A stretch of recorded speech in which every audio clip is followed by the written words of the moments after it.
एक जंगल में बगीरा नाम का एक सफेद शेर अपनी पत्नी सीमा और दो बच्चों के साथ रहा करता था। बगीरा शेर बहुत ही गरीब था और बड़ी मुश्किल से अपने परिवार का जीवन यापन करता था। लेकिन गरीब होने के साथ ही बगीरा बहुत ही मेहनती था। वह अपने परिवार का पेट पालने के लिए दिन भर मेहनत किया करता था।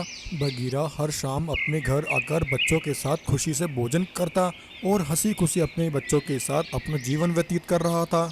एक दिन बगीरा शेर का एक मित्र बंटी शेर एक संदूक लेकर बगीरा के जंगल उसके पास आता है। बंटी को वहां देखकर बगीरा कहता है, अरे बंटी भाई, आओ आओ, तुमसे बहुत दिनों बाद मिलना हुआ है। बताओ तुम कैसे हो और आज अचानक यहाँ कैसे आना हुआ। हाँ बगीरा भाई, मैं बिल्कुल ठीक हूँ। दरअसल मैं एक ज़रूरी काम से तुम्हारे पास आया हूँ। तुम्हें मेरा एक बहुत ज़रूरी काम करना है। बगीरा कहता है, हाँ बंटी दोस्त, क्या हुआ, बताओ मुझे क्या करना है। तब बंटी बगीरा से कहता है, देखो बगीरा भाई, मुझे ये बताते हुए थोड़ा अजीब तो लग रहा है। दरअसल ये काम थोड़ा कठिन और जोखिम भरा है। हाँ हाँ बंटी भाई, कोई बात नहीं, जितना भी जोखिम भरा काम हो मैं तुम्हारा काम अवश्य करूँगा। बताओ मुझे क्या बात है। बगीरा मेरे दोस्त, यहाँ से कुछ मील दूर उस पार एक काली पहाड़ी है। उस काली पहाड़ी पर हमारे महाराज गोल्डन शेर की गुफा है। तुम्हें यह संदूक हमारे महाराज गोल्डन शेर तक पहुँचाना है। लेकिन ध्यान रखना, यह संदूक बहुत ही कीमती है। इस संदूक में बहुत कीमती सामान रखा हुआ है। तुम्हें यह संदूक सही सलामत हमारे महाराज तक पहुंचाना होगा। जैसा कि मैंने कहा, यह काम थोड़ा जोखिम भरा है। तुम्हें अपना और इस संदूक का विशेष ध्यान रखना होगा। बगीरा, बदले में मैं तुम्हें मुंह मांगी कीमत दूंगा। बंटी की यह बात सुनकर बगीरा कहता है, ठीक है बंटी, मैं इस संदूक को महाराज गोल्डन शेर तक अवश्य पहुंचा दूंगा। लेकिन मेरी तुमसे एक विनती है, मेरे यहाँ से जाने के बाद तुम मेरे बच्चों का ख्याल रखना। हाँ बगीरा मेरे दोस्त, तुम चिंता मत करो, मैं तुम्हारे बच्चों का ध्यान रखूंगा।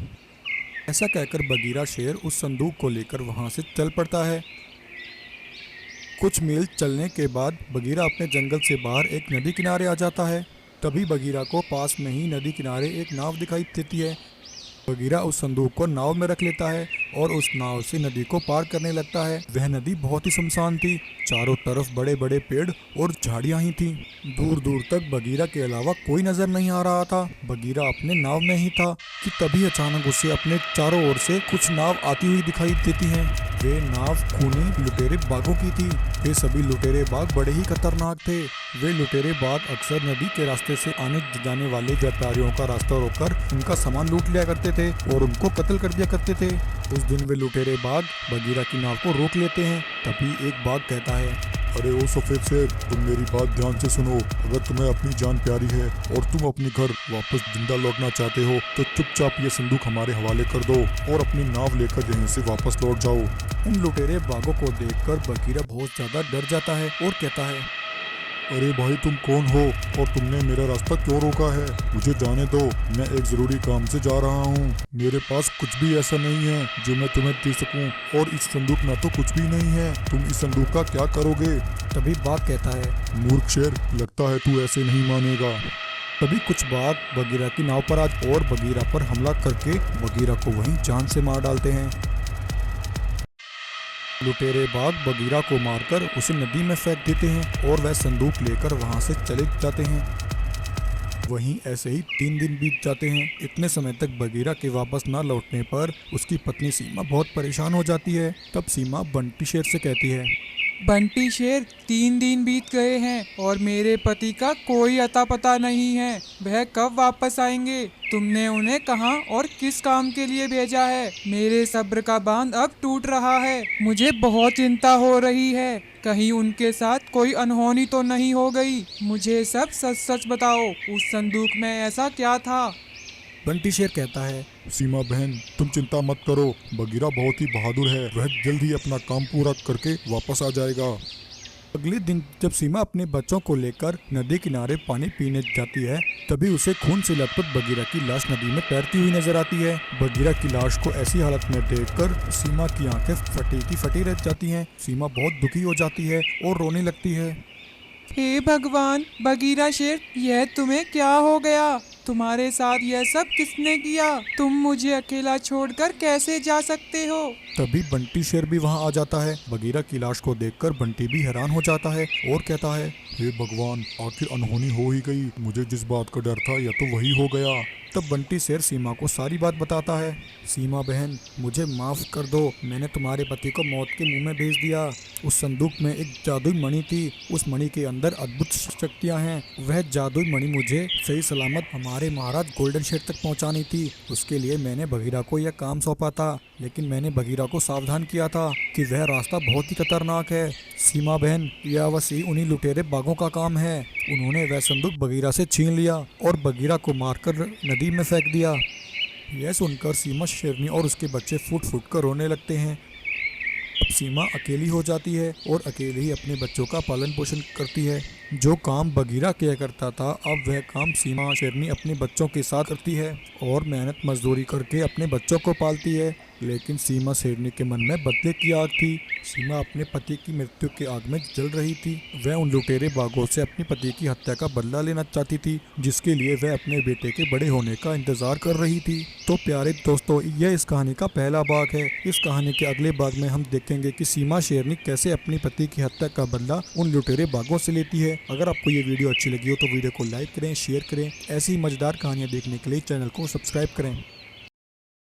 यह अनोखी कहानी बहुत समय पहले की है। सुंदरवन नाम के जंगल में वीरभान नाम का एक सफेद शेर रहा करता था। वीरभान शेर बहुत ही नेकदिल और बहादुर था। वीरभान शेर की 5 बेटियां थीं, जो कि सभी की सभी सफेद शेरनियां थीं। वीरभान की पत्नी अपनी 5 बेटियों को जन्म देते ही चल बसी थी। तब से अब तक वीरभान ही अपनी 5 बेटियों की देखभाल कर रहा था। वीरभान हमेशा अपनी बेटियों के साथ ही रहता था। वीरभान शेर अपनी बेटियों के लिए एक माँ और एक पिता दोनों का फर्ज एक साथ निभाता था।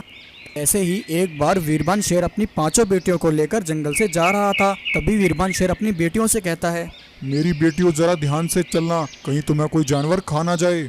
तभी उन्हें जंगल में एक पेड़ दिखाई देता है जिस पर मांस के टुकड़े लगे हुए थे। यह देखकर वीरभान की बेटियां मांस खाने की जिद करने लगती हैं। पिताजी, हमें बहुत भूख लगी है। वह सामने उस पेड़ पर बहुत सारा मांस लटका हुआ है। हम अभी वह मांस खाकर आते हैं। ठीक है मेरी बेटियों, परंतु ध्यान से जाना।